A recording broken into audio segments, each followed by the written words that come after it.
Allahumma salli wa sallim wa barik alaihi wa ala alihi. Bismillahirrahmanirrahim. Alhamdulillahi rabbil alamin, wassalatu wassalamu ala asyrafil anbiya'i wal mursalin Sayyidina wa habibina wa syafi'ina wa maulana Muhammadin. Qad qala rabbi shrah li sadri wa yassir li amri wahlul 'uqdatam min lisani yafqahu qawli. Amin. Amma ba'du. Hadratul mukarramin wal mukarramat, para yang mulia, wabil khusus kepada Bapak Ketua DKM Masjid Jami Al-Hidayah beserta seluruh staf dan jajarannya, para guru, para tokoh, para hujjaj, hadirin hadirat jamaah salat subuh wa ta'lim, yang semoga kita semua dimuliakan Allah Subhanahu wa ta'ala. Puji serta syukur mari kita panjatkan kehadirat Allah yang Maha Ghafur atas limpahan rahmat, nikmat dan karunia-Nya, hingga di pagi berkah ini kembali Allah ringankan langkah kaki kita menuju masjid kita tercinta dalam rangka menunaikan ibadah sholat subuh, dan kita lanjutkan dengan taklim. Semoga ibadah kita, doa-doa kita diterima dan dikabulkan oleh Allah Subhanahu wa ta'ala, dan Allah berikan kita ilmu yang barokah dan manfaat. Amin ya rabbal alamin. Salawat dan salam semoga senantiasa terlimpah curahkan keharibaan junjungan kita Nabi besar Muhammad sallallahu alaihi wasallam. Hadirin hadirat rahimakumullah, sehat semuanya? Kantongnya sehat? Pada korban semua? Atau korban perasaan? Iya. Astagfirullah, kalau hanya korban perasaan. Bapak Ibu rahimakumullah, hanya dalam hitungan hari insyaallah kita umat Islam akan kehadiran momentum khusus, yaitu Hari Raya Idul Adha. Di Hari Raya Idul Adha itu, di samping sholat Id yang kita laksanakan, ada dua ibadah yang dua-duanya membutuhkan persiapan dana. Yang satu dananya besar, yaitu ibadah haji. Bagi saudara-saudara kita yang terjadwal tahun ini, dan mudah-mudahan beliau semuanya diberikan kemudahan, kelancaran, keberkahan, sehat walafiat, selamat dari berangkat hingga pulang, dan hingga diberikan haji yang mabrur. Dan mudah-mudahan kita semuanya dimudahkan untuk bisa menunaikan ibadah haji. Amin ya rabbal alamin. Yang kedua yang juga memerlukan persiapan biaya adalah kurban. Bapak Ibu rahimakumullah, berbicara tentang kurban, hari ini masih dipandang oleh sebagian kita umat Islam, kurban itu adalah sebatas berbagi daging sebagian. Padahal yang sesungguhnya, ya, kurban itu adalah Allah memberikan berbagai solusi dan berbagai macam kebaikan. Jadi kurban itu bersamanya Allah persiapkan banyak sekali ya kebaikan-kebaikan untuk kita umat Islam khususnya. Di antaranya yang pertama, kurban sesuai dengan namanya. Ya, kurban itu bahasa Arab Bapak Ibu. Asal usul katanya kalau kita buka di kamus Munjid itu koruba yakrubu kurban kurbanan wa kirbanan, yang artinya adalah dekat dengan sesungguh-sungguhnya dekat.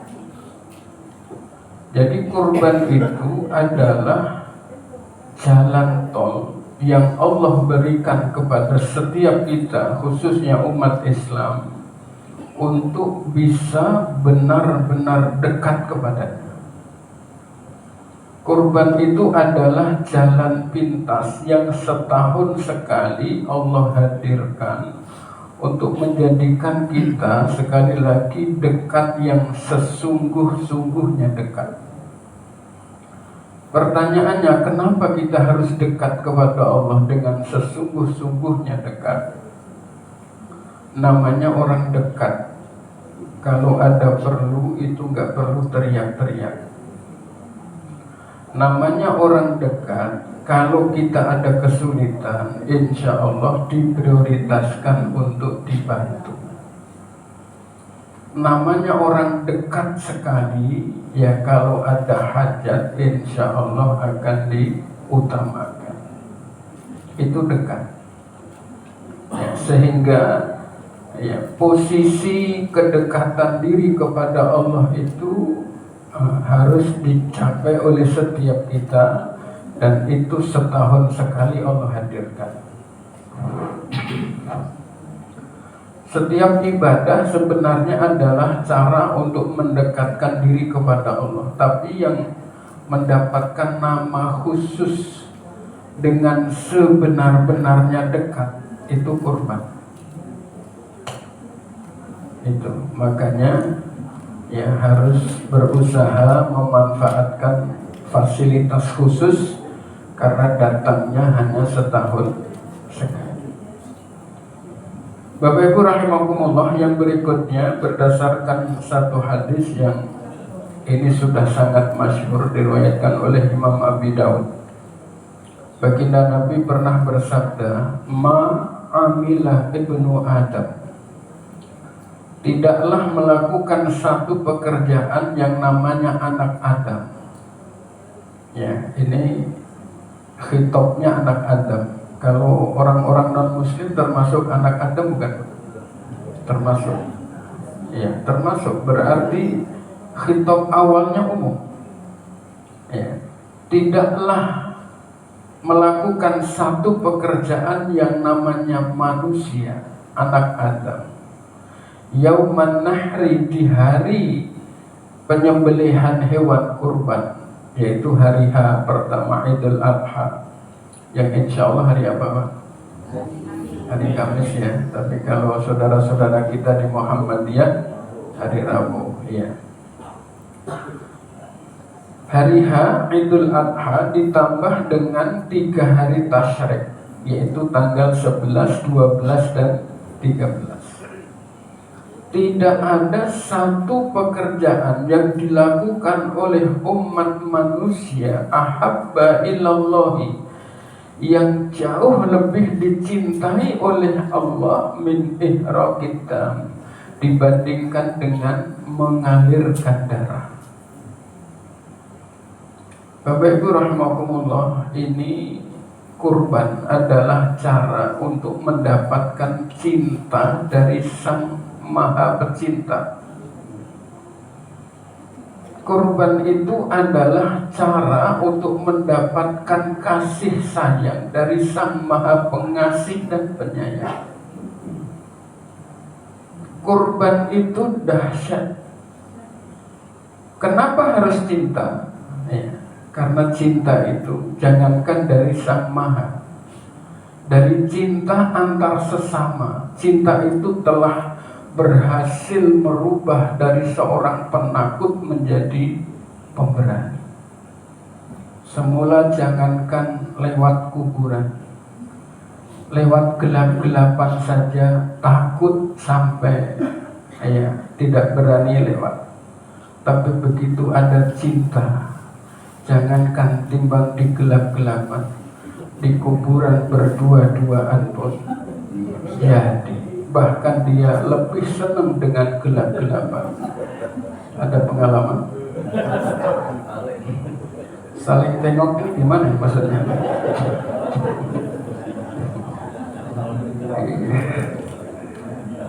Jadi memilih yang gelap-gelapan itu cinta. Cinta itu yang telah berhasil merubah dari orang yang lemah menjadi kuat. Cinta itu yang benar-benar merubah orang yang cuek bebek menjadi orang yang sangat peduli. Dan cinta itu yang benar-benar telah merubah seseorang yang biasa-biasa saja menjadi luar biasa. Semula ketika tiada cinta, itu yang namanya pakaian robek, enjoy saja. Kaos itu sudah robek, abai begitu saja. Sendal kanan sama kiri berbeda, bodoh amat. Tetapi begitu dia telah datang padanya cinta, Masya Allah, dia tidak lagi berani keluar tanpa pakaian yang rapi, yang aromanya wangi semerbak. Dan dia tidak akan berani keluar menemui sang kekasih yang dicintai kecuali dengan senyum yang luar biasa. Itu cinta. Bagaimana dengan cinta dari Sang Maha Pencipta?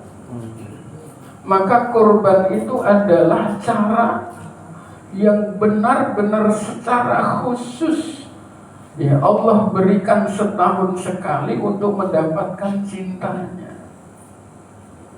Pertanyaannya, adakah di dalam hidup kita ini yang lebih berharga dibandingkan dengan cinta Sang Maha?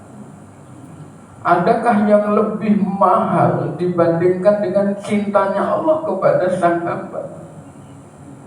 Jawaban kita sudah barang pasti. Sudah barang pasti.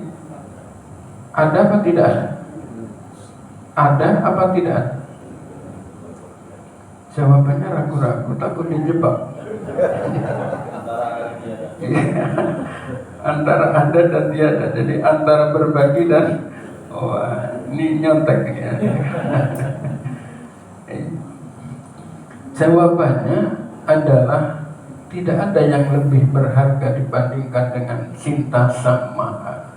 Hanya itu bisa hanya sekedar fata morgana atau realita, ditentukan kepada tahun ini berkorban apa tidak. Kalau hari ini tidak berkorban, ya dia hanya omong kosong. Ya, cintanya Allah diabaikan. Cintanya Allah biar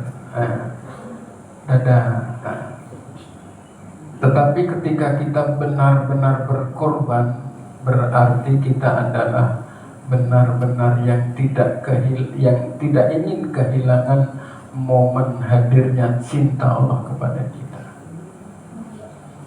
Yang berikutnya, Bapak Ibu rahimakumullah, masih dalam hadis yang sama. Fa innahu ya'ti yaumal qiyamati. Sesungguhnya hewan kurban itu akan Allah datangkan di hari kiamat. Bikuruniha, lengkap dengan tanduk-tanduknya. Wa adlafiha, dan lengkap dengan kulit-kulitnya. Wa ash'ariha, dan lengkap dengan bulu-bulunya. Bapak Ibu rahimakumullah, hari kiamat itu adalah hari di mana manusia dalam puncak masalah. Dunia ini tidak ada sebanding apa-apa dibandingkan dengan luasnya alam akhirat. Alam akhirat itu luasnya 7 lapis langit, 7 lapis bumi. Kenapa seluas itu? Iya, sekarang di titian asri, rumah yang kita tempati, itu mungkin dulu sudah ditempatin beberapa orang, dan setelah kita akan ditempati entah banyak orang. Kalau luasnya tetap sama, kayaknya itu bisa berebut, begitu. Ya meskipun alamnya sudah beda ya, bukan titian asri yang sekarang. Ya, tetapi alam akhirat itu adalah luasnya sekali lagi 7 lapis langit dan 7 lapis bumi. Sementara semua orang dalam puncak masalah. Anak lupa siapa yang melahirkan ke alam dunia. Orang tua pun lupa siapa anaknya. Istri lupa siapa suaminya. Bahkan suami lupa berapa istrinya. Berapa istri kita, Pak? 1. Masya Allah. Titian. Iya, lupa. Kalau perlu nanti dicatetin, Pak. HP dibawa, jangan sampai kelupaan. Ya, dibawa ke padang mahsyar. Jadi dalam kondisi yang puncak masalah, manusia dalam kondisi yang kepanasan, yang matahari seakan-akan sekayuh tangan kita. Badan kita terbakar sampai gosong, yang udah hitam semakin hitam, yang putih sama saja. Kenapa? Terbakar oleh matahari. Orang-orang yang tidak punya kendaraan jalan, ada yang mesot, ada yang sebagian berenang di atas keringatnya sendiri karena keringatnya sudah menggumpal menjadi jeli. Harus menempuh perjalanan yang sangat-sangat jauh. Kemana yang harus ditempuh? Semua umat manusia menuju di satu tempat, mencari satu alamat. Alamatnya mana? Yaitu yang namanya Telaga Kausar. Di atasnya ada satu pohon, satu-satunya. Dan di samping pohon itu ada manusia yang paling mulia yang pernah Allah ciptakan, yaitu baginda Nabi Muhammad sallallahu alaihi wasallam. Nabi sekarang adanya di mana, Pak? Makamnya di mana? Di Madinah. Kebayang dari titian asri, kita mau datang ke Madinah nggak pakai kendaraan. Kita ini dari sini, Pak. Cuman dari sini mau ke Bekasi kota, jalan, Pak. Nah, apa yang terjadi? Pegel.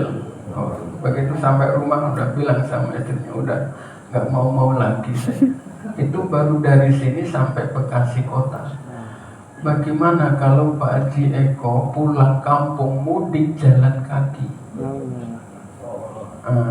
Gempor.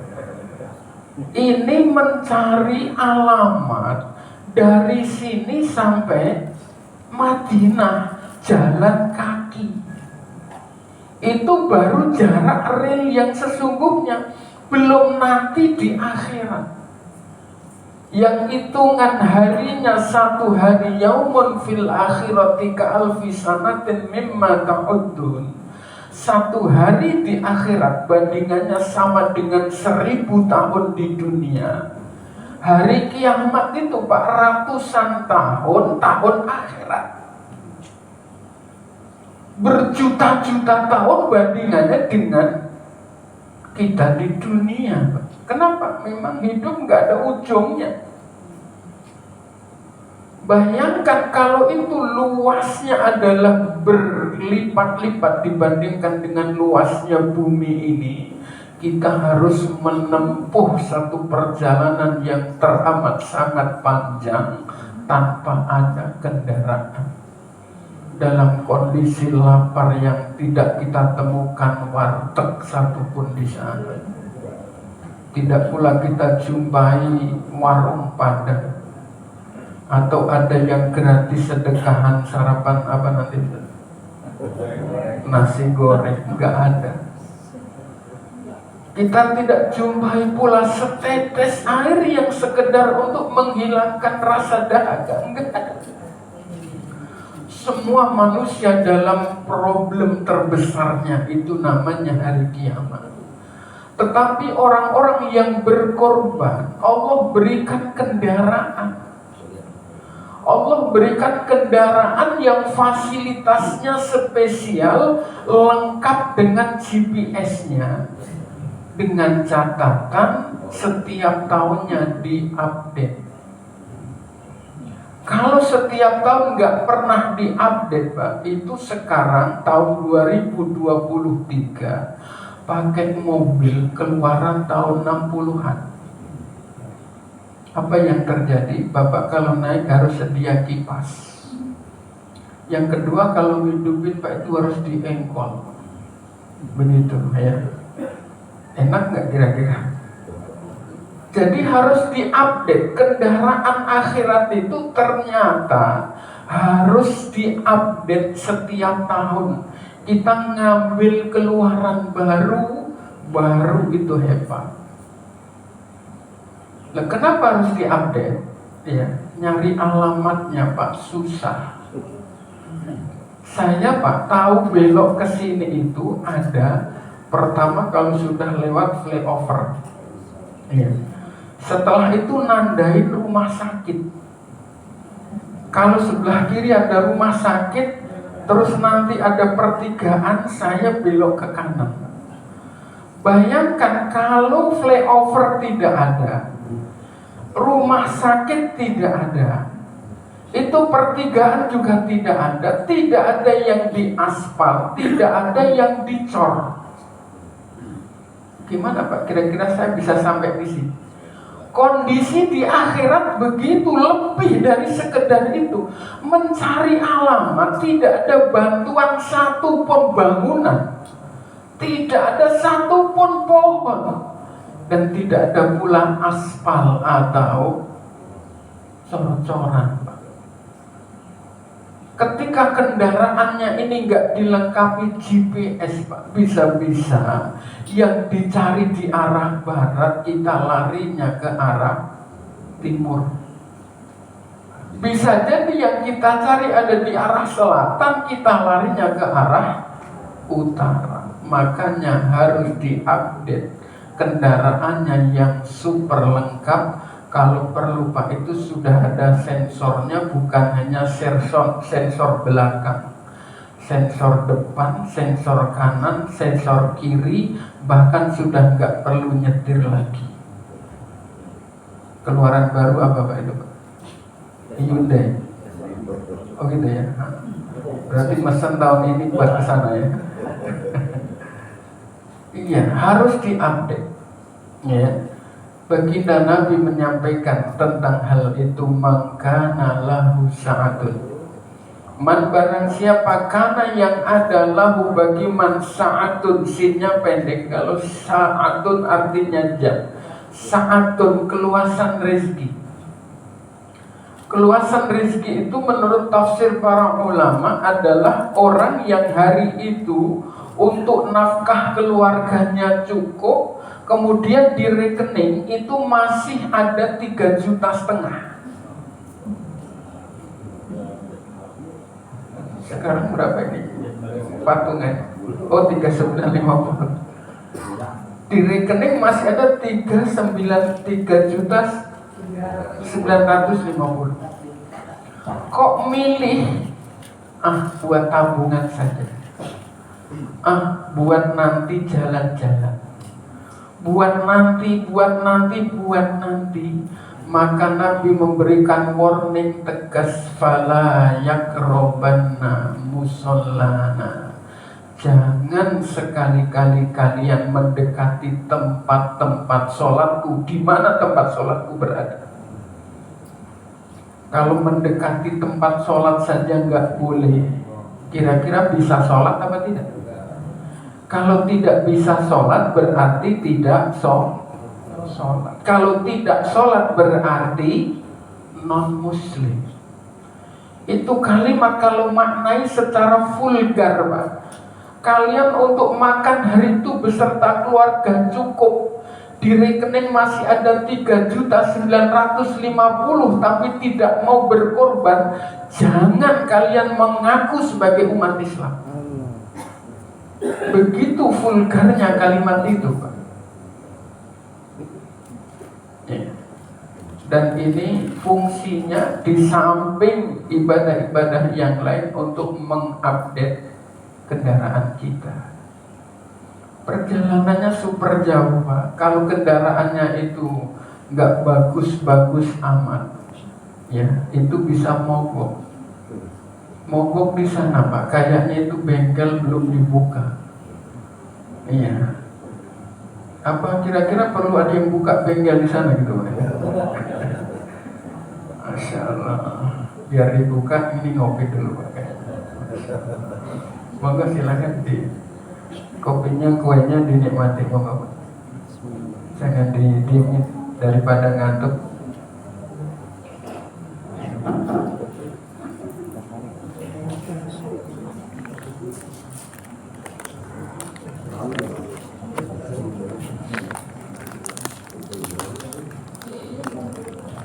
Iya. Bapak Ibu rahimakumullah. Jadi kendaraannya, ya, bahwa hewan kurban itu Allah jadikan kendaraan. Kendaraan dengan Allah sebut melalui baginda Nabi biquruniha wa aghlafiha wa ash'ariha. Itu wallahu a'lam, ya. Nabi tidak pernah menyampaikan apakah benar-benar dalam bentuk hewan atau mobil yang super duper, wallahu a'lam. Tetapi dengan kalimat biquruniha wa aghlafiha wa ash'ariha, itu artinya dengan fasilitas yang sangat lengkap. Kira-kira jamaah atau panitia kurban titian asri pernah menghitung bulunya hewan kurban, Pak? Enggak pernah. Apa enggak perlu dihitung itu kira-kira? Sapi ada 10, satu ngitung jadi bagi 30 orang, kayaknya enggak kelar. Iya, artinya bahwa Nabi menyebutkan wa ash'ariha. Artinya rambut atau bulu sapi, bulu hewan itu tak terhingga. Jadi dengan segala fasilitas yang super duper mewah. Kurang apa lagi bahasanya? Udah super muluk-muluk ya. Begitu. Sangat lengkap sekali. Kalau sudah dapat kendaraan, Pak, kita tinggal enjoy. Iya. Kendaraan ini sekali lagi, ya, kalau kita selalu mengupdate lengkap dengan, ya, fasilitas tadi, salah satunya GPS. Sudah tahu kemana itu sang pengendara hendak menuju. Mana yang dituju? Yaitu menuju di mana Rasulullah berada. Yang di sana ada telaga Kautsar. Yang telaga Kautsar itu kalau disebut di dalam doa riba, faman syaraba minhu la yadma'u abada. Barang siapa yang berhasil meminum air telaga Kautsar meski satu tetes sekalipun, dia tidak akan pernah merasakan haus selama-lamanya. Artinya kalau sudah dapat syafaatul uzma itu, dia akan enjoy ke sana. Proses yang namanya yaumul hisab, proses yang namanya yaumul mizan, proses yang namanya menjembat siratal mustaqim, itu sudah dengan fasilitas yang khusus. Maka kurban itu bukan sekedar berbagi daging, meskipun itu adalah tidak terelakkan. Bapak Ibu rahimakumullah, yang berikutnya ini yang luar biasa. Sekarang berapa hewannya yang sudah positif? 8 kurang 2. Insya Allah nanti setelah taklim ini jadi 20. Ya Rabbal Alamin. Iya. Masya Allah, 20 nih. 2 hari ya. 3 hari juga nggak apa-apa. Bapak Ibu rahimakumullah, perhatikan baik-baik hadis ini. Ini masih dalam satu hadis nih ya, rangkaian ini masih satu hadis, riwayatnya sama. Baginda Nabi menyampaikan, fa inna dama, sesungguhnya darah, la yasila minallahi, di tauhid dipakai lam tauhid, nyata secepat kilat sampainya minallahi dari Allah, bimakanin di satu tempat, qabla ayyaqa'a ad-damu, sebelum darah merah secara fisik itu alal ardi, netes ke tanah. Perhatikan baik-baik, khususnya yang belum berkorban. Khususnya yang belum berkorban. Ya. Redaksinya ini unik. Ya.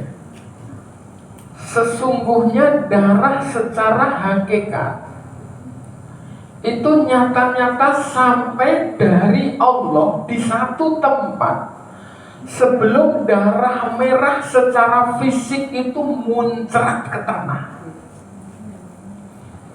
Pertanyaannya, darah Pak ketika dieksekusi Bismillahirrahmanirrahim itu berapa detik Pak nyampe ke tanah? 0, sekian detik dia sudah sampai. Tapi ternyata itu masih kalah cepat dengan anugerah, dengan pahala, dengan energi, dengan ma'unah yang Allah berikan. Seakan-akan ketika hewan korban itu dieksekusi dengan Bismillahi Allahu Akbar, langsung si pengorban itu Allah berikan generator raksasa. Kalau kita mati lampu, apa yang kita cari? Genset. Ini bukan genset yang kelas kecil-kecil itu, generator raksasa.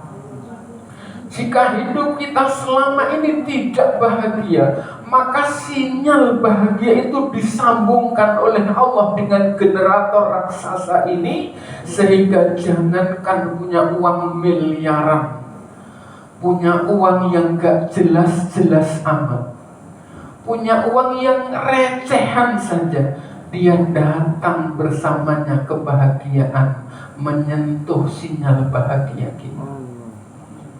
Jangankan dapat nikmat, ada musibah dia bahagia. Mendengar temannya meninggal, dia bahagia.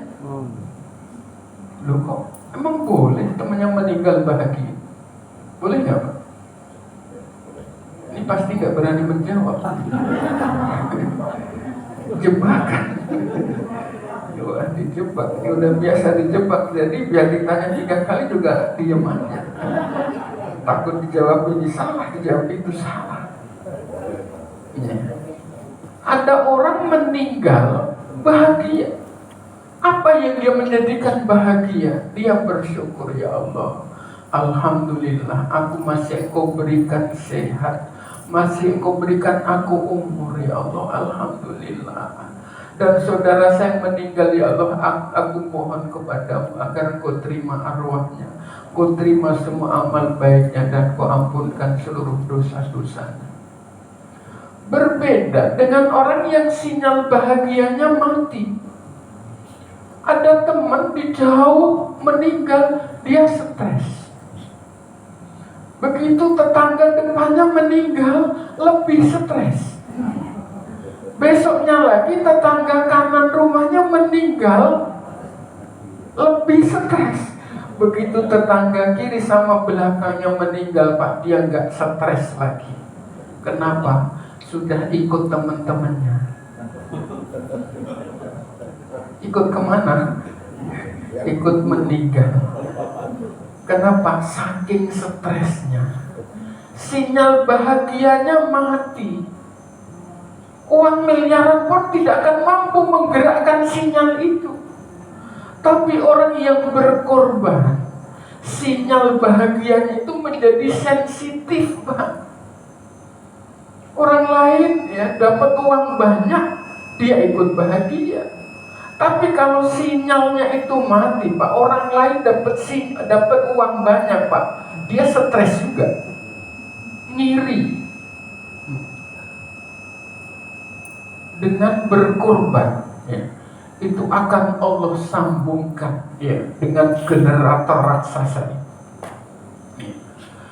Yang punya cita-cita, yang kata orang mustahil cita-cita itu bisa diraih, yang kata banyak orang katanya nonsen itu cita-cita bisa direalisasikan, tapi dengan berkorban, begitu korbannya dieksekusi, maka ada energi yang luar biasa dahsyatnya yang menghantarkan ke cita-citanya itu dengan sangat mudah. Dan itu sesuai doa Nabi, ya, Allahumma ij'alni syakura. Ya Allah, jadikanlah kami hamba-Mu yang banyak bersyukur. Waj'alni sabura, dan jadikanlah kami hamba-Mu yang banyak bersabar. Waj'al fi 'aini saghira wa fi a'yunin nasi kabira, dan jadikanlah semua yang kami lakukan kecil di mata kami, tidak berat kami untuk menggapainya, tapi besar di mata manusia. Ada energi raksasa yang menghantarkan dia kepada cita-cita terbesarnya dia di dunia ini. Kenapa? Dengan cara berkorban. Yang punya masalah, satu masalah belum selesai, datang lagi masalah yang kedua. Masalah yang kedua belum sempat mencari solusinya, datang lagi masalah ketiga. Masalah ketiga belum sempat berpikir mencari jalan keluarnya, datang lagi, dan datang lagi. Seakan-akan hidup tidak pernah kelihatan ujung masalahnya. Dengan berkorban bismillahi Allahu Akbar, maka masalah demi masalah kita ini disambungkan dengan generator raksasa, sehingga seluruh masalah kita bisa selesai tanpa masalah. Kata siapa? Kata Pegadaian. Sekedar informasi Bapak Ibu, Gadian ya minggu-minggu ini naik sampai 40%. Ya. Jangan-jangan kita di sana. Jadi kalau Pegadaian itu menyelesaikan masalah dengan masalah, tambah masalah. Laptopnya anak digadein, giliran anak udah mau masuk sekolah bingung. Akhirnya nggak bisa nembus hilang. Jadi menyelesaikan masalah dengan masalah. Tapi dengan berkorban ini benar-benar menyelesaikan masalah tanpa masalah. Energi raksasa ini yang sesungguhnya disambungkan dengan seluruh urusan hidup kita, bukan hanya masalah kita di dunia, tetapi juga masalah-masalah kita di akhirat. Bapak Ibu rahimakumullah, ketika saya cerita tentang hadis ini ke salah satu jamaah di salah satu masjid, kebetulan ketua DKM-nya, tapi cerita setelah selesai ngobrol, beliau cerita, Ustadz, saya ya tentang hadis yang Ustadz sampaikan tadi, saya punya pengalaman pribadi. Saya dulu ketika korban pertama Ustadz, itu saya memaksakan diri dengan cara hutang. Begitu, dengan cara hutang.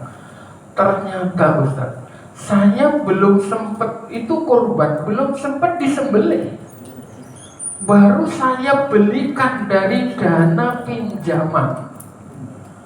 Alhamdulillah, begitu saya belikan, selang beberapa hari Ustaz, saya dapat pekerjaan besar yang hasilnya gak sekedar cukup untuk melunasi hutang saya untuk beli hewan korban, tapi punya uang lebih. Dari itu Ustaz, kemudian tahun berikutnya saya motong 2 kambing, berikutnya motong 3 kambing, terus sampai 7 ekor kambing. Dan hari ini Bapak Ibu, tahun ini beliau berkorban 2 ekor sapi, yang masing-masing 1 ekor sapinya harganya 65 juta. Kenapa? Korban ini benar-benar anak tangga emas untuk menghantarkan apa yang kita mau. Kalau kita punya, ya kenapa harus cuma satu? Anak kita perlu ada energi khusus untuk dia bisa menggapai cita-citanya. Ya, istri-istri kita perlu ada tenaga khusus untuk menggapai kebahagiaannya. Istri apa istri? Udah sakar udah. Oh, diem-diem ada kesinggung ya ibu-ibu ya. Oh, masya Allah. Ya, setiap kita perlu ada energi khusus yang tidak kelihatan tapi energinya jelas, mendongkrak, mengkontrol, mengangkat kita dari bawah hingga ketinggian yang tinggi yang sebenar-benarnya. Maka kemudian Bapak Ibu, ya sebelum kita tanyakan apakah setiap tahun kita harus semua keluarga berkorban, ya. Ujung hadis ini saya bacakan, ya, dari hadis tadi ini. Jadi yang kita bahas dari awalnya satu hadis tadi, ya. Ujungnya fa'ahsin biha nafsak, begitu. Ujung hadis ini redaksinya begitu. Suruh ngopi dulu, Pak.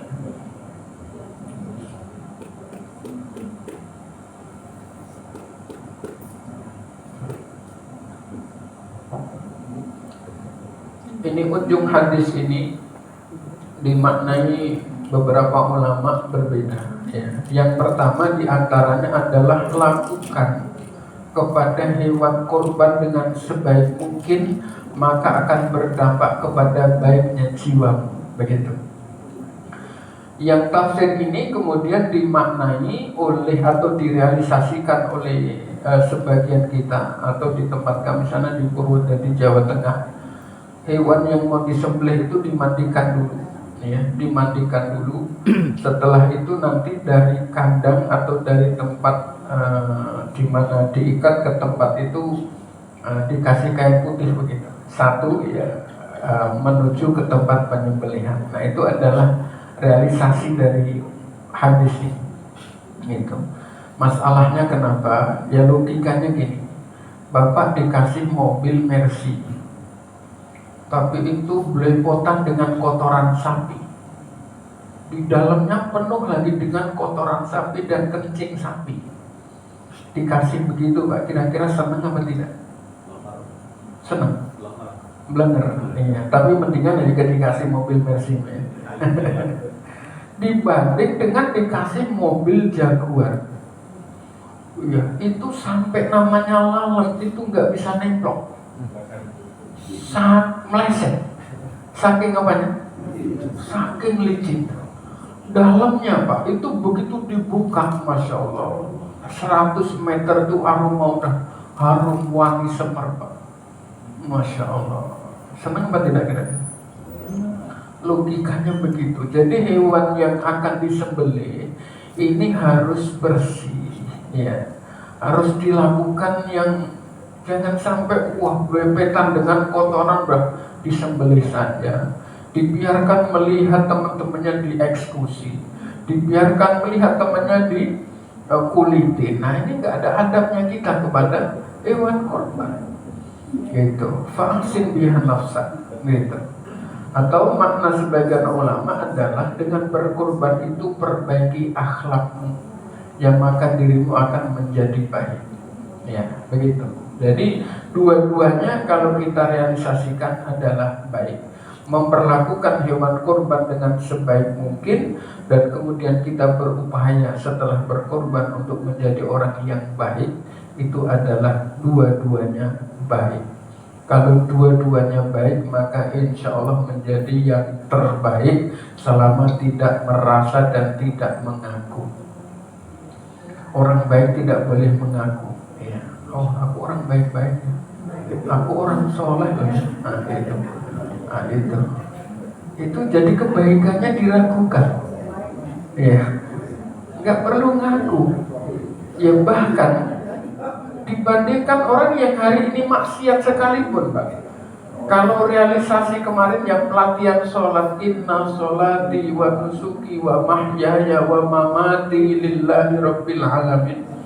Nggak boleh, Pak, kita ngaku hari ini lebih baik dibandingkan orang yang maksiat sekalipun. Kenapa? Kita hari ini datang ke taklim, sebelumnya subuh duluan berjamaah, bahkan sebelumnya kita tahajud entah berapa puluh rakaat. Nggak ada jaminan sampai akhir hayat kita seperti ini. Dan nggak ada nas orang yang hari ini maksiat itu dia tetap akan maksiat sampai akhir hayat. Nggak ada, nggak boleh. Makanya ikrar inna sholati wa nusuki wa mahyaya wa mamati. Itu begitu. Saya bisa sholat ini atas gerakan Engkau ya Allah. Saya bisa datang ke majelis ini atas kehendak-Mu ya Allah. Bukan karena hebat saya, bukan karena kekuatan saya. Gitu. Jadilah orang yang baik dengan tanpa mengaku sebagai orang baik.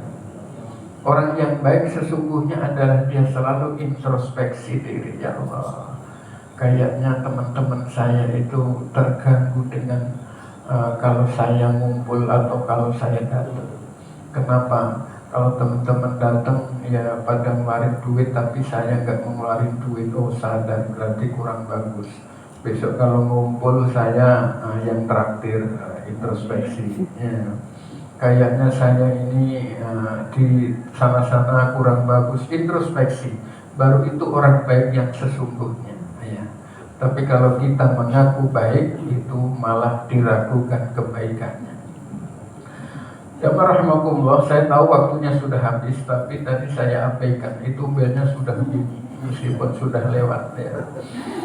Saya tambahkan sedikit, ini hal-hal yang menjadi pertanyaan sebagian saudara-saudara kita, dan ini disebabkan oleh video-video di media sosial yang beredar ya.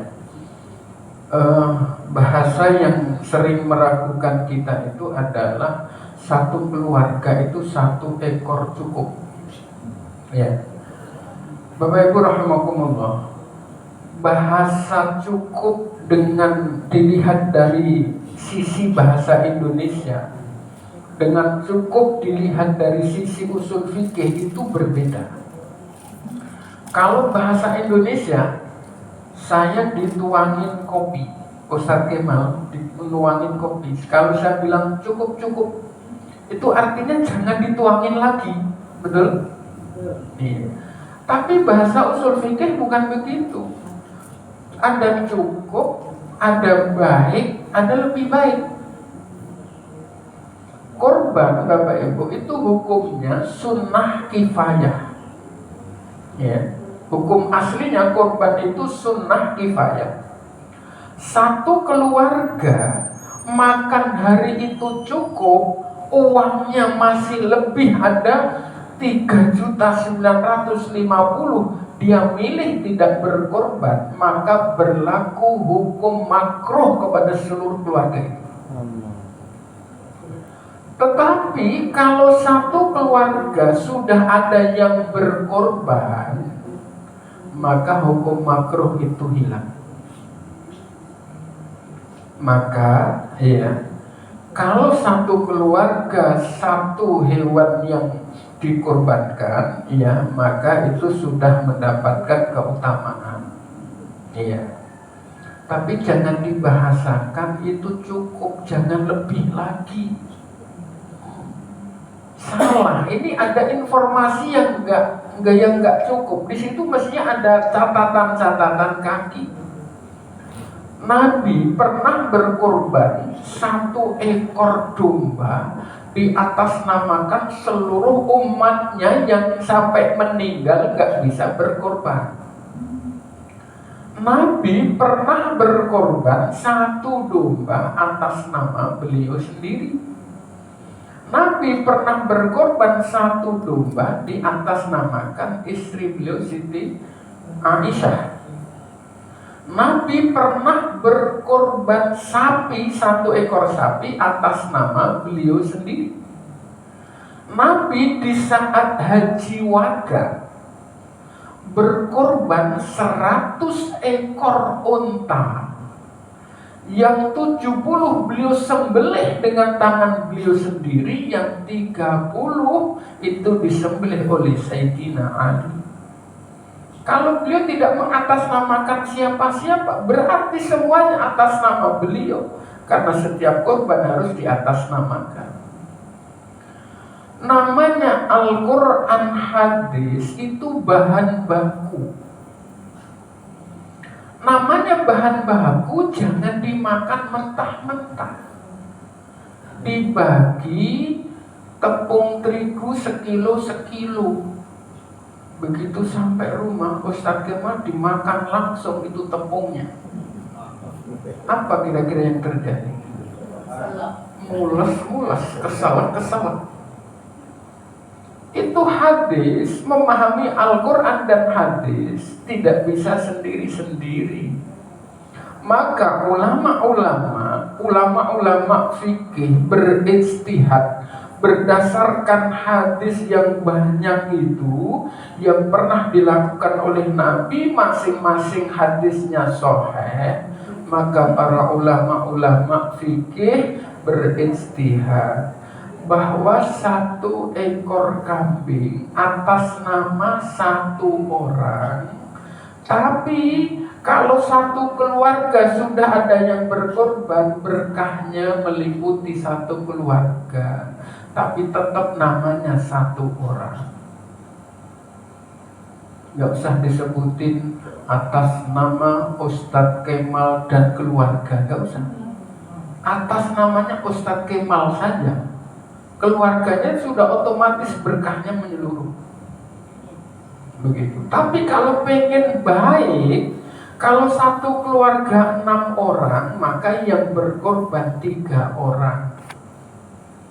Kalau pengen lebih baik, kalau 1 keluarga 6 orang, 6-6-nya korban. Begitu. Nah ini sering terjadi, bahkan pernah terjadi di salah satu masjid di Pondok Gede. Ya, yang nangani penyembelihannya tim kami. Ya, tahun kemarin 23 ekor sapi. Begitu tahun depan cuma 5 ekor. Panitia bingung, ada apakah gerangan? Ini turun gak wajar. Dari 23 sampai ke 5. Ternyata Bapak Ibu, itu penyakitnya adalah video yang kemana-mana di media sosial, bahwa 1 keluarga cukup 1 ekor kambing. Dan video itu pernah dikomplain oleh MUI dan oleh NU. Ya. Kenapa? Itu menimbulkan keraguan yang akhirnya kebaikan-kebaikan yang besar itu hilang. Begitu. Ya. Baik Bapak Ibu rahimakumullah, sementara pokoknya ini ya, kalau ada yang ditanyakan saya persilahkan. Baik, kami buka kita jawab. Sudah ada pertanyaan dari jamaah Juta. Iya. Dari Bapak Haji Matondang. Haji Matondang, kenal ya? Bapak Haji sama.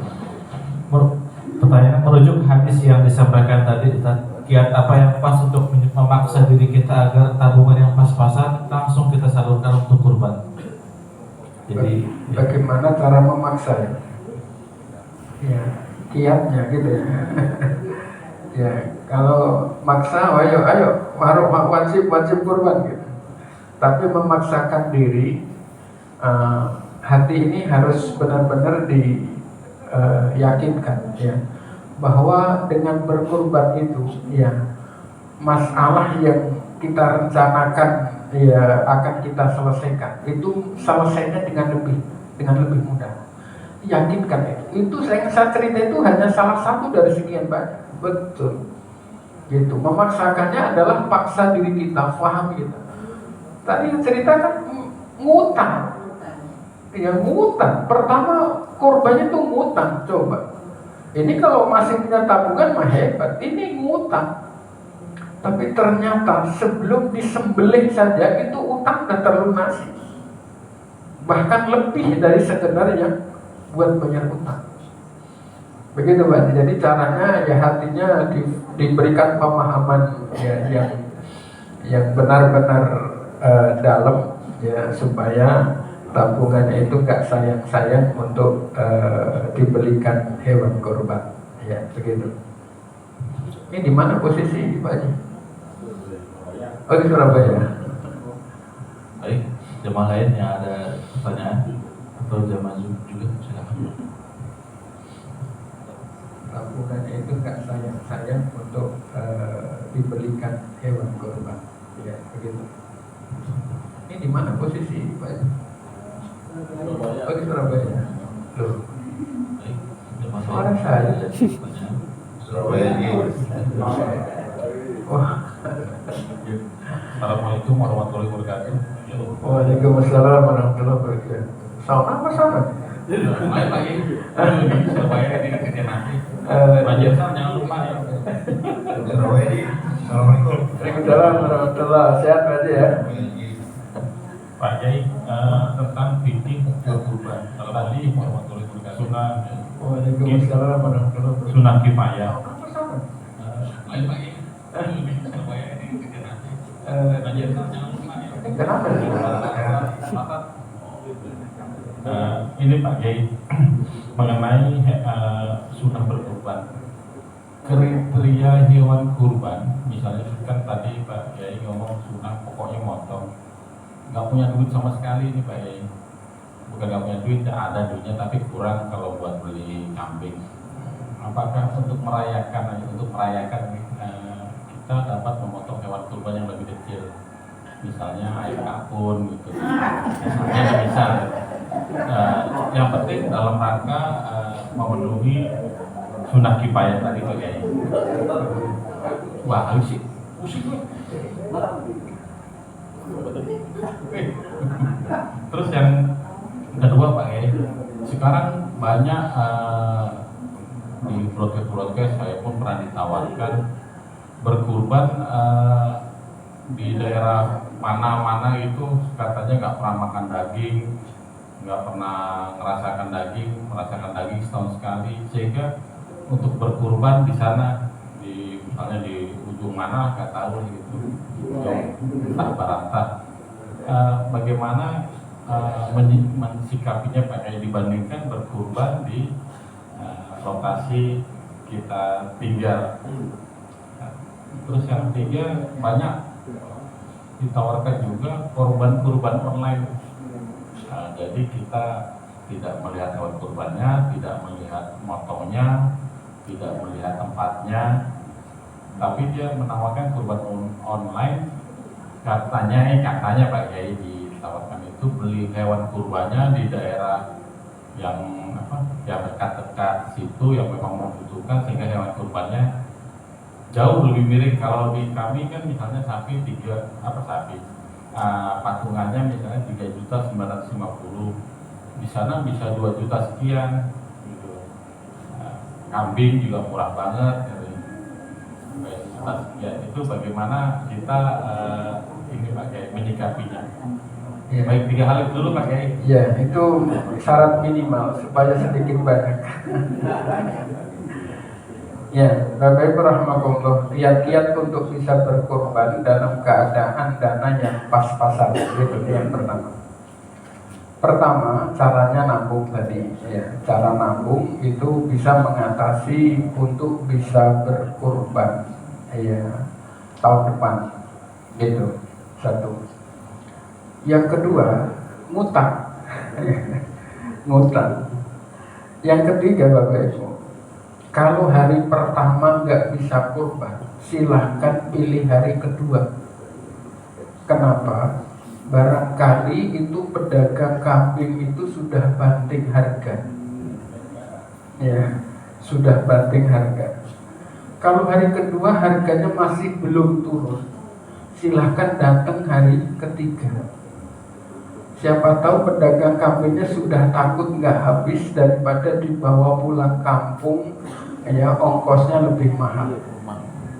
Hari ketiga juga masih belum berubah, Pak. Bapak silahkan datang pedagang kambing, tapi jangan yang di kandangnya sendiri. Kalau di kandangnya sendiri dia nggak ada rasa takut nggak habis. Ya, ini yang di jalan-jalan itu datangnya hari keempat setelah sholat asar. Memang boleh. Terakhir itu maghrib. Hari keempat maghrib, itu baru nggak boleh. Iya. Bapak bawa uang 1 juta nggak apa-apa. Datang temuin tukang pedagang kambing. Ya Pak, saya mau berkorban Pak. Dari kemarin sampai sekarang Pak, nggak dapat kambing. Emang kenapa Pak? Duitnya kurang Pak. Kira-kira Pak, saya punya uang 1 juta Pak, boleh nggak Pak beli kambing 1 Pak? Saking melasnya ini pedagang kambingnya, udah gratis saja buat sampean.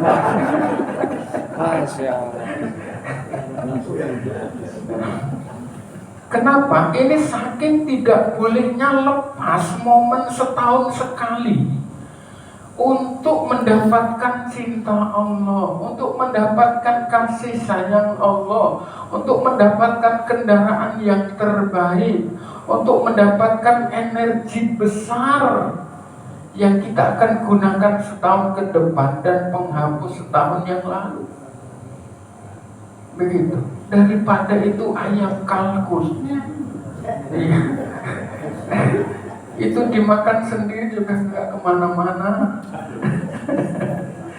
Ya, jawabannya kurban itu secara nas fikihnya ya hanya boleh kambing, ya sapi atau kerbau, kemudian unta. Ya, meskipun di dalam fadilah misalnya orang yang Jumatan, ya bahwa yang datang paling pertama itu adalah seperti dia berkorban unta.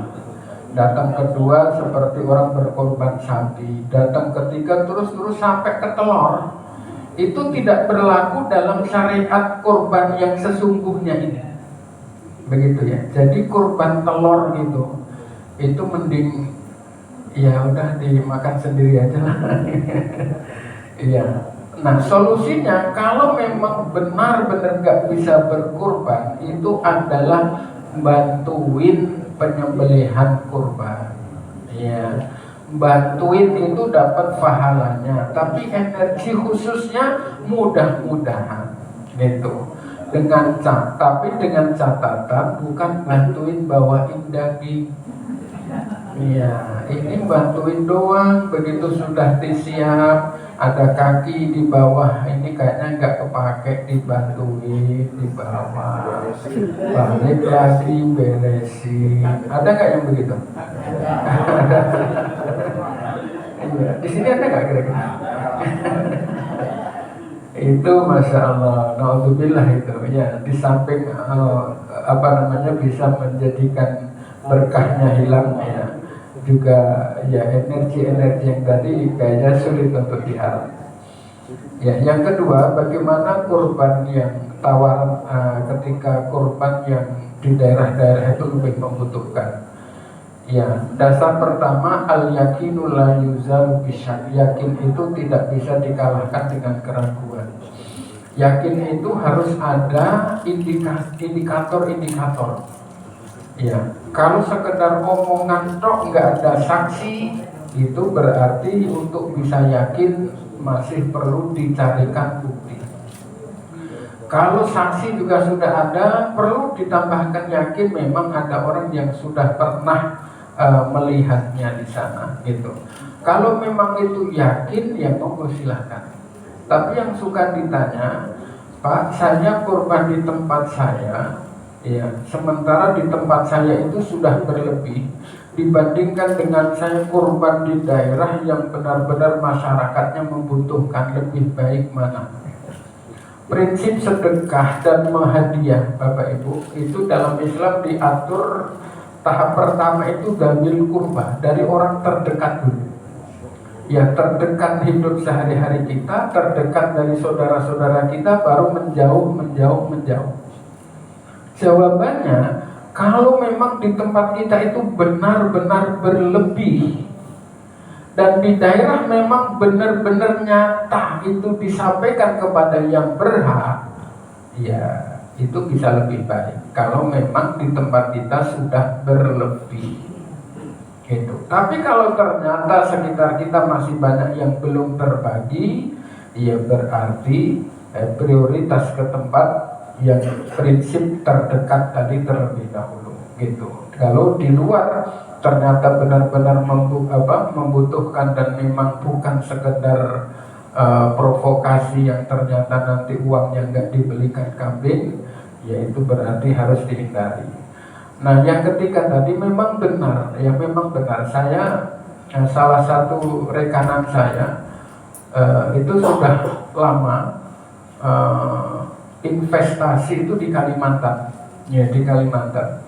Nah itu sapi-sapinya itu harganya ya jauh dibanding dengan harga kita di Jabodetabek. Dan kemudian yang korban itu ya benar dilaksanakan secara benar, tapi memang sudah ada organisasi yang benar-benar mengkoordinir secara benar, tidak ada manipulasi. Ya kalau memang sudah kelihatan bukti, data dan sebagainya, ya tidak masalah gitu. Tapi kalau itu kan kemungkinan saja bisa direkayasa. Misalnya kayak informasi paling belakangan, mohon maaf, yang tentang zaitun yang kemarin saya melihat di salah satu TV itu dari orang yang pernah atau alumni itu, ternyata setelah cara penggalian dana yang cara agak ekstrim itu ditinggalkan, cara zaitun untuk menggali dana itu adalah dengan cara menurunkan wanita-wanita cantik untuk datang ke pom-pom bensin, ke berbagai macam gitu ya. Nah kalau itu terus kemudian dananya digunakan untuk ya diselewengkan dalam tanda kutip, ya maka perlu hati-hati ya. Jadi kalau korban ternyata modelnya juga begitu, dimanfaatkan oleh orang-orang yang tidak amanah, tidak bertanggung jawab, dan tidak ada data dan faktanya, ya menurut saya lebih baik dihindari. Begitu. Ya, begitu. Ada lagi? Oh ya. Pojok.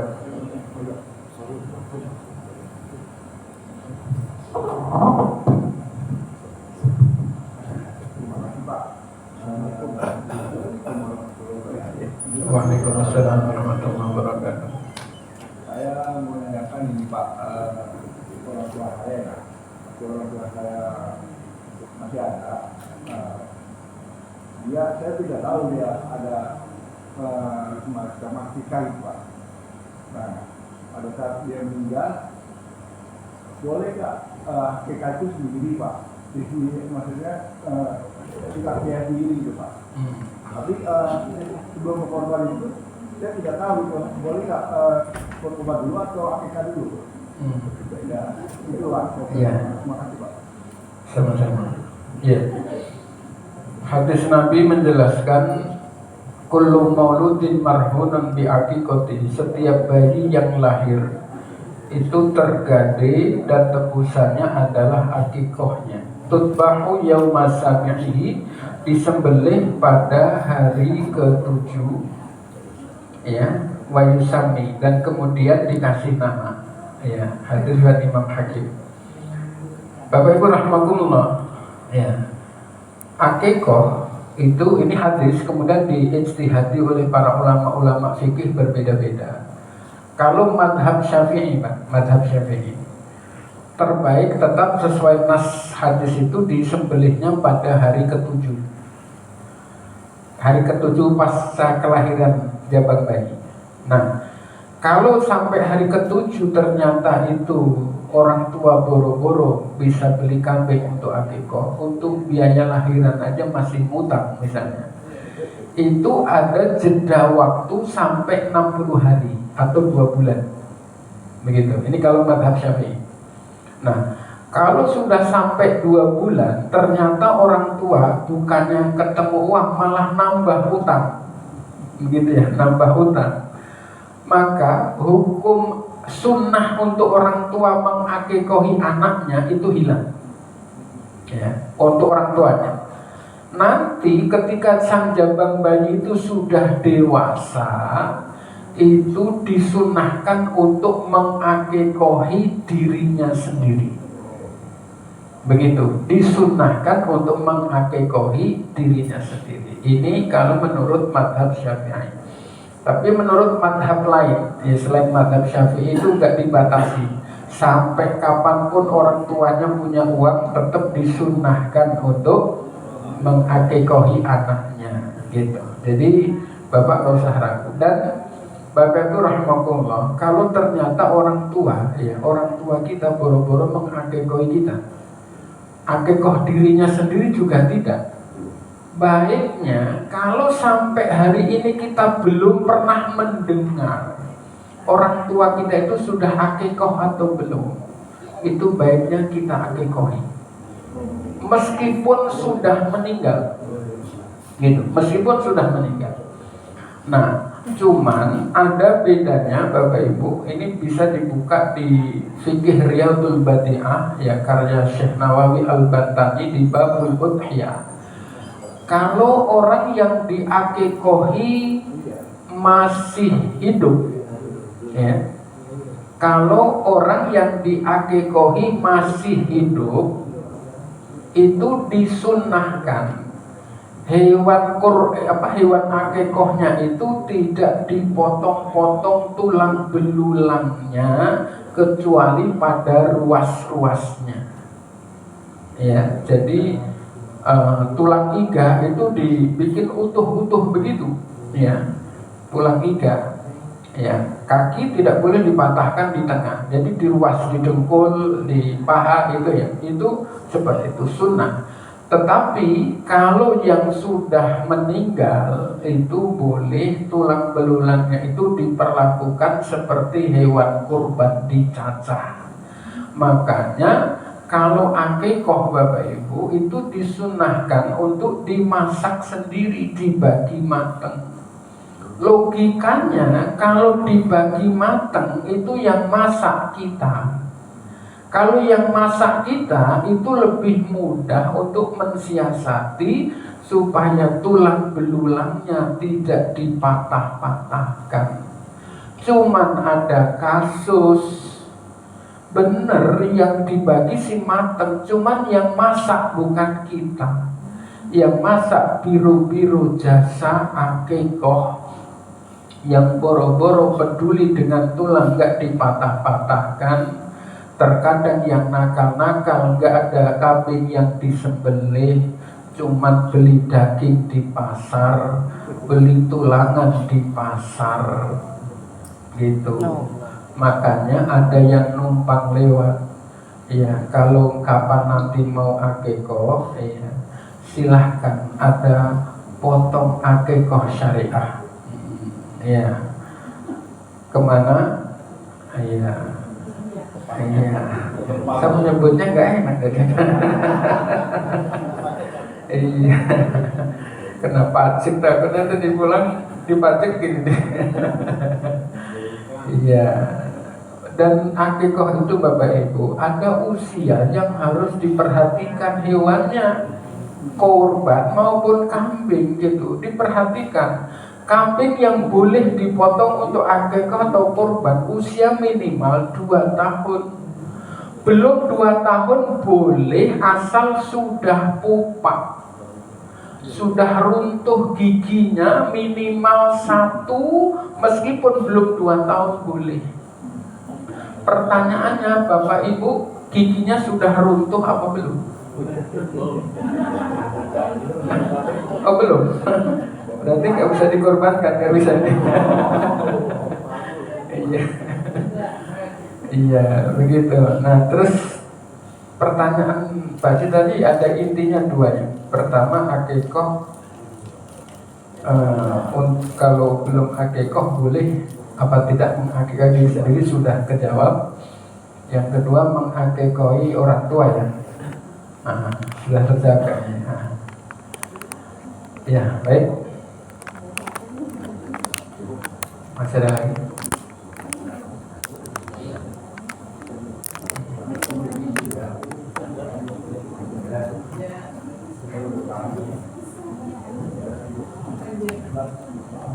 Assalamualaikum warahmatullahi wabarakatuh. Waalaikumsalam warahmatullahi wabarakatuh. Pak Ustadz, saya mau bertanya, untuk akikah, untuk atas nama orang tua yang sudah meninggal, berkurban ya, maaf Pak Ustadz, untuk berkurban di atas namakan orang yang sudah meninggal, itu ada yang berpendapat bahwa ya, untuk berkurban itu biasanya untuk orang yang masih hidup.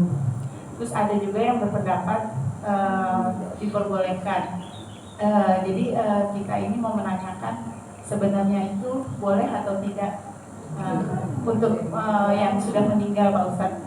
Mungkin itu aja. Wassalamualaikum warahmatullahi wabarakatuh. Waalaikumsalam warahmatullahi wabarakatuh. Ya, Bapak Ibu rahimakumullah, kalau di awal tadi ya saya sampaikan Nabi pernah berkorban ya untuk seluruh umatnya ya. Di situ maksudnya baik yang sudah meninggal maupun yang masih hidup. Begitu. Ya, jadi kalau itu biasanya rangkaiannya yang punya paham seperti itu adalah teman-teman yang doa orang hidup gak sampai kepada orang meninggal ya, itu teman-teman yang punya paham begitu. Ya, tapi kalau Ahlus Sunnah wal Jamaah madhab Syafi'i wabil khusus adalah yang berafiliasi di bawah Nahdliyin, ya kurban maupun akikoh. Dan kalau masih ragu lagi, tadi boleh dibuka kitabnya, namanya Fikih Riyadul Badi'ah ya. Kitabnya nggak tebel-tebel, cuma setebal ini. Buka ya kitab Riyadul Badi'ah karya Syekh Nawawi Al-Bantani di Babul Udhiyah ya. Itu benar-benar dibahas tentang sangat bolehnya, bahkan dianjurkan untuk kurban maupun akikoh bagi orang-orang yang sudah meninggal. Begitu ya. Begitu Bu ya. Ya. Assalamualaikum warahmatullahi wabarakatuh. Waalaikumsalam warahmatullahi wabarakatuh. Ini ada beberapa sekolah yang suka mengadakan kurban dan mereka meminta ke murid-muridnya itu untuk berpatungan. Nah, apakah hukumnya menurut ajaran Islam dan hewan tersebut atas namanya nanti atas nama siapa gitu? Begitu aja. Assalamualaikum warahmatullahi wabarakatuh. Waalaikumsalam warahmatullahi wabarakatuh. Iya. Mestinya Bapak Ibu kalau menurut fikih ya, menurut fikih, artinya fikih itu produk jadi ya. Fikih itu produk jadi, ijtihad para ulama. Jadi kalau satu kelas berkurban ya, itu baiknya itu diatasnamakan satu yang berprestasi. Iya, lah kan yang lain komplain. Bukan mengurangi fadilah. Iya. Keberkahannya satu kelas itu dapat semuanya. Apalagi mereka mengeluarkan uang, ganjarannya juga lebih. Ini lebih kalau itu diatasnamakan satu orang secara hukum fikih, yang kurban diatasnamakan satu orang, berkahnya meliputi semua yang terlibat. Begitu baiknya. Nah, cara pilihnya gimana? Milihnya pilih yang paling berprestasi atau sebagai penghargaan untuk yang ranking 1 misalnya. Tapi dijelasin dulu bahwa ini bukan berarti kalian tidak dapat pahala, justru pahalanya menjadi lebih dengan cara seperti itu. Iya, begitu. Baik Bapak Ibu rahimakumullah, yang terakhir, kurban itu Bapak Ibu ada yang wajib, ada yang sunnah. Ya. Nah, ini ada catatan penting tentang kurban wajib ini, dan saya mohon untuk berhati-hati. Kenapa? Karena konsekuensinya yang terlalu berat. kurban wajib Bapak Ibu itu si pengurban beserta keluarganya hukumnya haram memakan daging yang disembelih itu, haram. Dan kalau salah satu di antara dia atau keluarganya makan, itu wajib mengganti hewan itu atau mengganti harganya, begitu. Ya, itu kalau kurban wajib. Kalau kurban sunnah itu disunnahkan untuk mengkonsumsi daging dari hewan yang disembelih. Dan yang paling disunnahkan itu adalah hatinya. Ya, makanya panitia hendaknya memberikan kepada pengurban dan ditambahin hati. Kira-kira Bapak Ibu kalau dikasih hati senang apa tidak? Kalau dikasih hati senang apa tidak? Cuman biasanya kalau dikasih hati itu merogoh jantung. Gitu. Dikasih hati merogoh jantung. Ya, jadi dikasih hatinya. Ya, dan itu yang paling sunnah. Nah, terus haknya bagi pengorban itu minimal idealnya adalah sepertiga. Maka panitia wajib memberikan kepada pengorban yang sunnah diminta atau tidak diminta. Ya. Kenapa? Kalau sampai ini tidak diberikan, itu daging bisa haram dimakan orang. Kenapa? Karena itu hak si pengorban. Gitu. Dan yang berikutnya, panitia harus mengingatkan kepada jagal. Tanda, ya ditandain si A itu hewannya ini, ya, ditandain. Kepada jagal diingatkan kalau sudah nanti dikulitin, tanda di leher itu dipindahkan di paha. Kenapa? Jangan sampai ketukar. Karena ada kaitannya antara hewan yang disembelih dengan si pengorban. Sunnahnya itu memakan daging yang hewan benar-benar dia sembelih, maksudnya sembelih atas nama dia.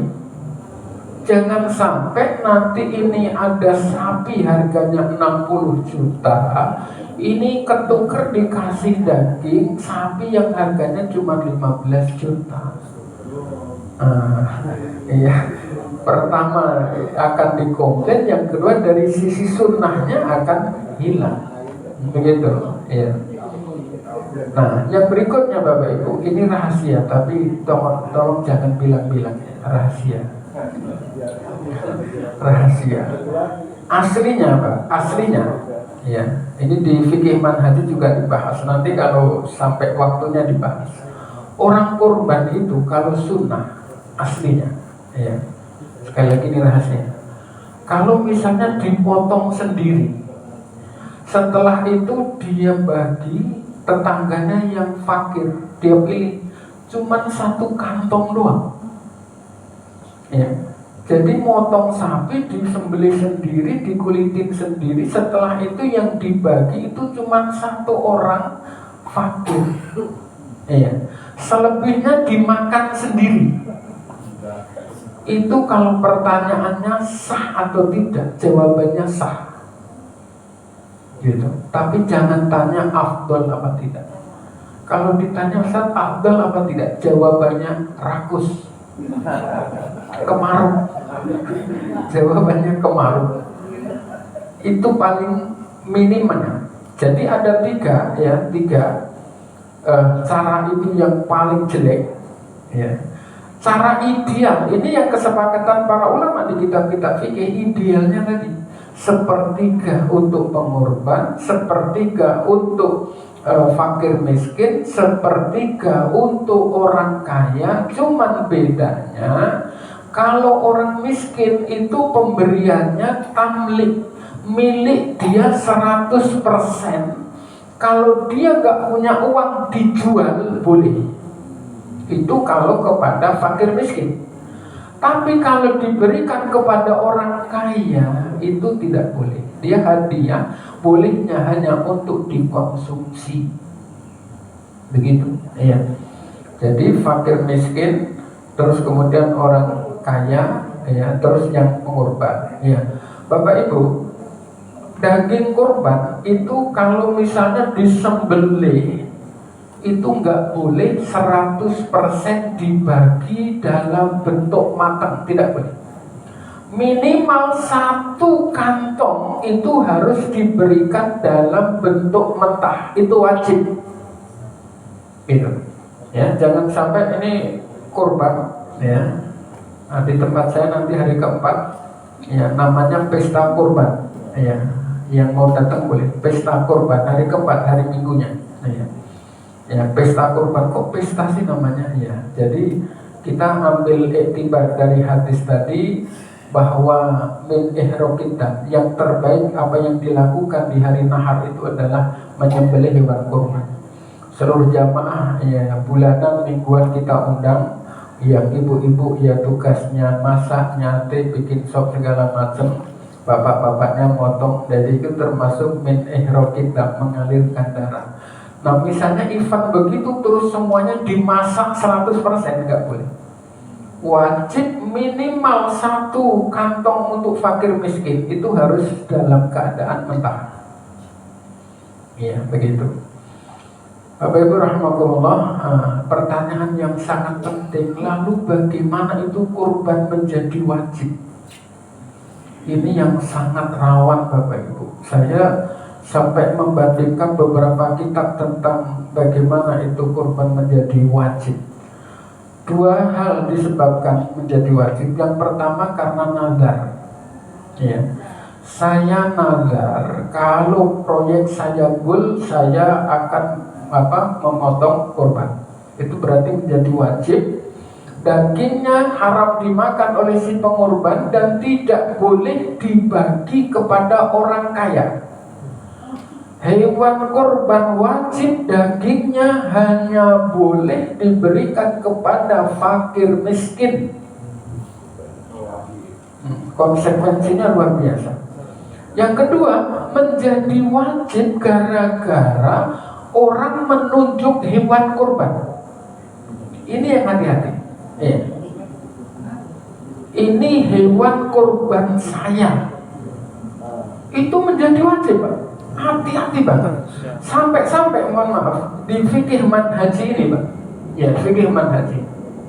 Kalau ada terjemahnya silahkan buka di babul udhiyah, di bab kurban. Kalau ada orang ya, misalnya Pak Swiss, nunjuk kambing gede banget, lemu banget. Karena Pak Swiss lemu ya. Makhluk sama dirinya kalau yang ditunjuk yang kurus gitu.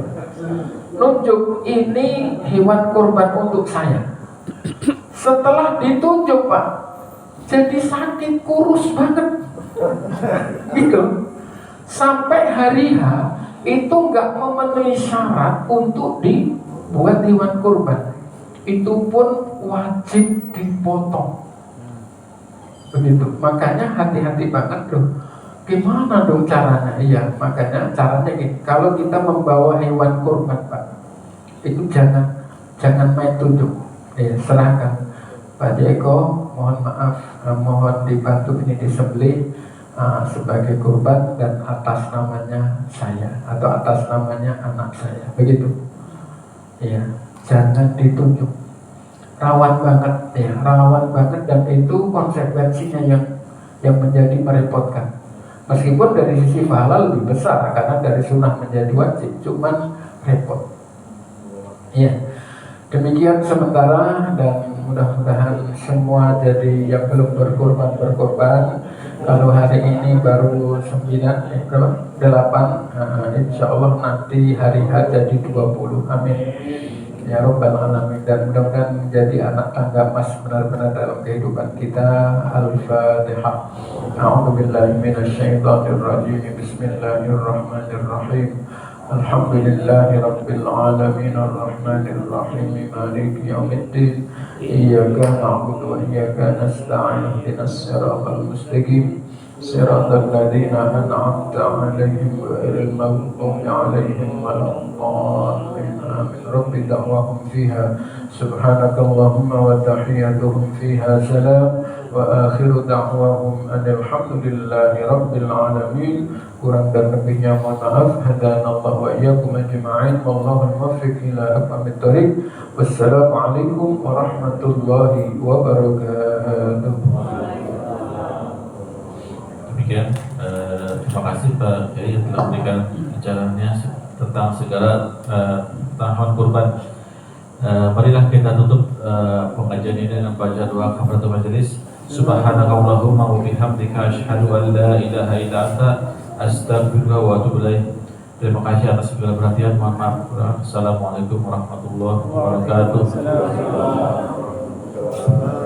Kami persilakan jemaah untuk depan TPA menikmati